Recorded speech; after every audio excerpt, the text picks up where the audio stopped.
कार्तिकेय बाबा ने तारकासुर का संहार किया, तारकासुर को मारा। एक बात बहुत अच्छे से अपने अंदर उतार कर रखिएगा,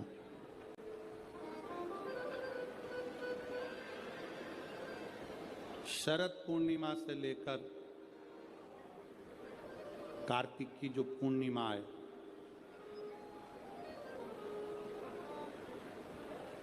उस बीच में कार्तिक महीने की जब शिवरात्रि आए या प्रदोष व्रत आए, थोड़ा ध्यान देना।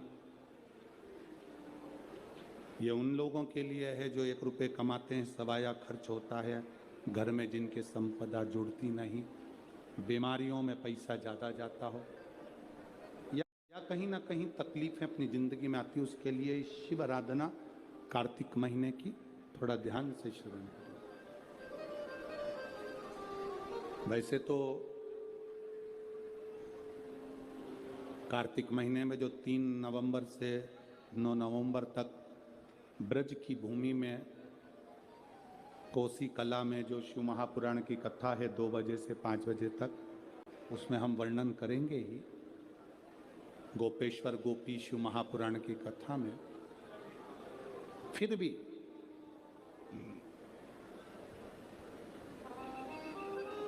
और हमारा निवेदन, जो ब्रज के नजदीक में रहते हैं, ब्रज की भूमि में कार्तिक महीने में पहली बार शिव महापुराण की कथा होने जा रही है। जो ब्रज के नजदीक में रहते हैं वो बड़े भाव से सुनने के लिए अवश्य पधारें। के नजदीक में रह रहे, जिनको ब्रज रज में बैठकर सर्वेश्वर भगवान कृष्ण की रज में महेश्वर भगवान शंकर की कथा जिनको सुनना है वो सुनेंगे। कार्तिक के महीने में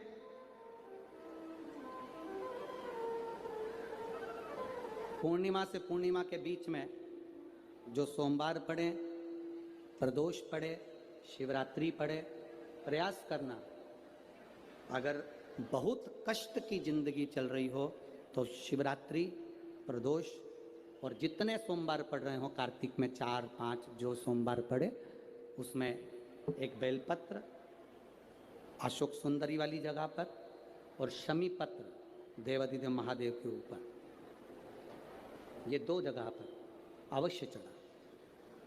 1 महीने में जितने सोमवार पड़ जाएं और प्रदोष पड़े और मासिक शिवरात्रि पड़े, उसमें अवश्य चढ़ा। बेलपत्र कहाँ चढ़ाना है? जम के बोलो जरा। अशोक सुंदरी की जगह। और शमी पत्र कहाँ चढ़ाना है? देव अधिदेव महादेव के ऊपर। एक बार चढ़ाकर देखो, आपके जीवन का जो आनंद है, जो अपने हृदय की कामनाएं हैं, अपने हृदय के भाव हैं, कार्तिक का जो महीना है भगवान षडानंद कार्तिकेय जी के लिए मूल है। इस षडानंद कार्तिकेय जी ने जब तारकासुर का संहार किया था, तारकासुर को जब मार दिया था, तो 33 कोटि देवताओं ने षडानंद कार्तिकेय जी को वर प्रदान किया। कार्तिकेय जी को वर प्राप्त हुआ। तो लक्ष्मी जी ने और भगवान नारायण ने षडानंद कार्तिकेय जी से कहा, हे स्कंद देव, हे कार्तिकेय, कार्तिक के महीने में जो दीप दान करता है उसके घर में कभी संपदा की कमी नहीं आती है।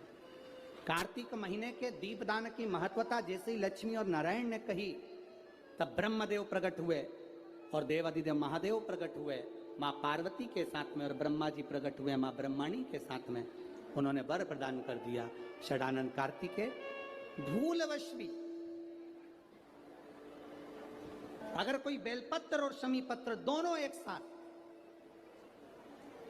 आपकी बहन अशोक सुंदरी और आपके पिता देवाधिदेव महादेव को शमी पत्र जो समर्पित कर देगा, षडानंद कार्तिकेय इस कार्तिक के महीने में देवाधिदेव महादेव कहते हैं उसके यहाँ कुबेर का भंडार शिव भर देते हैं।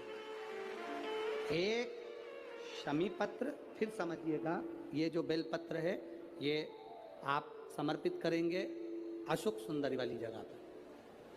कहाँ समर्पित करेंगे? अशोक सुंदरी की जगह पर। और शमी पत्र आप समर्पित करेंगे देवाधिदेव महादेव के ऊपर। बस इसमें एक चीज का स्मरण अपने को करना है, जब अपन अशोक सुंदरी की जगह पर बेलपत्र चढ़ाएंगे तो ये डंडी का जो मुख है ये महादेव के जो खाली स्थान है, खाली वाली जगह उसे ओर होगा।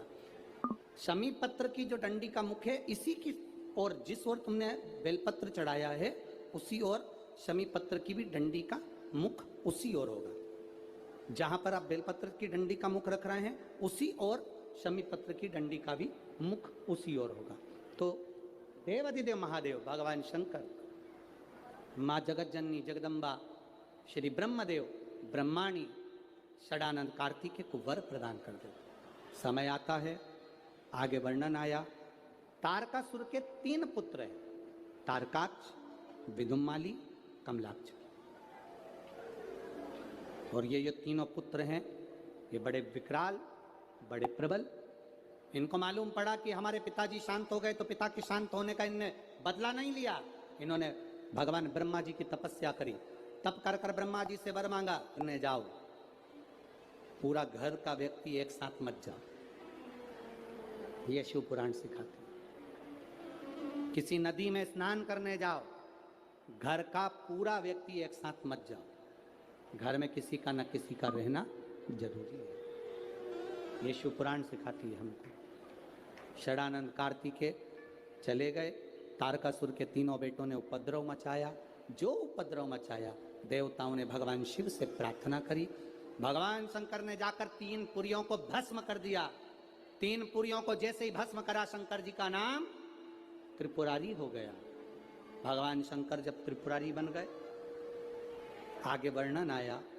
शंकर जी से प्रार्थना करी, बाबा इन तीनों का संहार करिए। देवाधिदेव महादेव ने देवताओं से कहा कि तुम सब पशु बन जाओ और मैं तुम्हारा पति बन जाता हूं। भगवान एक बड़े नंदी का रूप धारण कर लिया और भगवान शिव ने एक बड़े नंदी का रूप धारण कर कर देवताओं से कहा तुम पशु बनो। देवता पशु बनकर भागने लगे, भगवान शंकर पीछे पीछे उनके भागने लगे। देवताओं से भगवान शंकर ने कहा पशु बनकर जाना, 3 पुरियों में प्रवेश कर जाना, 3 पुरियों के राजाओं को एक जगह इकट्ठा कर लेना, मैं उनका संहार कर दूंगा। 3 पुरियों के राजा एक जगह एकत्रित हो गए। शंकर भगवान बड़े नंदी का रूप लेकर उनको मारने के लिए सींग से पछाड़ने लगे। जैसे तारकाक्ष विदुम्माली को पछाड़ा, नीचे से कमलाक्ष की निकल गया, उसने फरसा उठाकर शंकर भगवान का सिर काट दिया। बड़े नंदी का रूप देवाधिदेव महादेव लिए थे। जैसे ही पशु भगवान पशुपति बनकर जो गए थे, उनका जो सिर कटा वो नेपाल में जाकर गिर गया, धड़ केदार में जाकर गिर गया, तो केदारेश्वर हो गए। और शीश गिरा नेपाल में तो पशुपति नाथ, भगवान शिव पशुपति नाथ। शंकर जी ने देखा कि ऐसे मरने वाले नहीं हैं। शिव जी अपने असली स्वरूप में आ गए। हाथ में त्रिशूल लेकर देवाधिदेव महादेव ने तारकाक्ष विदुम्माली को मारा। पीछे से कमलाक्ष फिर आया। शंकर भगवान ने उसी त्रिशूल के पीछे के नोक से कमलाक्षकी को मार दिया। तीनों के प्राण छूट गए। देवताओं ने पुष्पों की वृष्टि कर दी। चारों तरफ आनंद की अनुभूति हो गई। बोल पशुपतिनाथ भगवान की हर हर महादेव। बोल बम का नारा है, सारी समस्या का हल, शिव तत्व की प्राप्ति हो गई। जानकर देवताओं ने आनंद पाया। भगवान शंकर जी ने पाशुपत्य अस्त्र और पाशुपत्य व्रत दोनों को प्रकट किया। क्या क्या चीज प्रकट करी? जम के बोलो जरा। पाशुपत्य अस्त्र और पाशुपति व्रत। पशुपति व्रत की विधानता कही। 5 सोमवार का व्रत, पूजा की थाली जो लगती है वो शाम को भी वही जाती है। 6 दिए, प्रसाद का भाग, मंदिर में जाकर 3 हिस्से होना, 6 दिए को रखकर 5 दिए प्रज्वलित करना, 3 हिस्से प्रसाद के हो जाएं तो 2 हिस्सों को छोड़ देना मंदिर में, एक हिस्से को और जो बिना जला हुआ दिया है उसको वापिस अपनी थाली में रख लेना। बाबा से प्रार्थना कर कर 6ठे नंबर का जो दिया लेकर गए हो अपने घर के दरवाजे में राइट हैंड प्रवेश करते हुए सीधे हाथ की ओर बैठकर घर की ओर मुख कर कर दिए को जला देना। ऐसे भोजन करते समय सबसे पहले बाबा का जो प्रसाद लाए हो उसे खा लेना। ऐसे 5 व्रत होते हैं। 5वें व्रत में जब पूरा व्रत होए तब श्रीफल भेंट और कुछ भी 108 दाने चावल के हों, फूल हो, पंखड़ी हो, पत्ती हो, बाबा को समर्पित। बाबा से प्रार्थना, बाबा मैंने आपके पशुपति व्रत करे हैं, स्वीकार करना बाबा। पशुपति व्रत के चलते चलते 5 व्रत के अंदर अगर कभी जिंदगी में अपने क्षेत्र में शिव महापुराण की कथा 200-300 किलोमीटर दूर भी हो रही हो तो एक बार सुनकर जरूर आना, बाबा आपके मन की मुराद को पूर्ण जरूर कर देता। आप में से भी कई माताओं के पशुपति व्रत होंगे, हैं कईयों के होंगे, और उस बीच में आपको ये 5 दिन की शिव महापुराण की कथा में 1 दिन की भी अगर कथा मिली है तो समझना कि बाबा की कृपा आप पर हुई है। ये शिव तत्व। 5 पशुपति व्रत का महत्व। गणेश जी महाराज का विवाह रिद्धि सिद्धि के साथ हो रहा है। कल कथा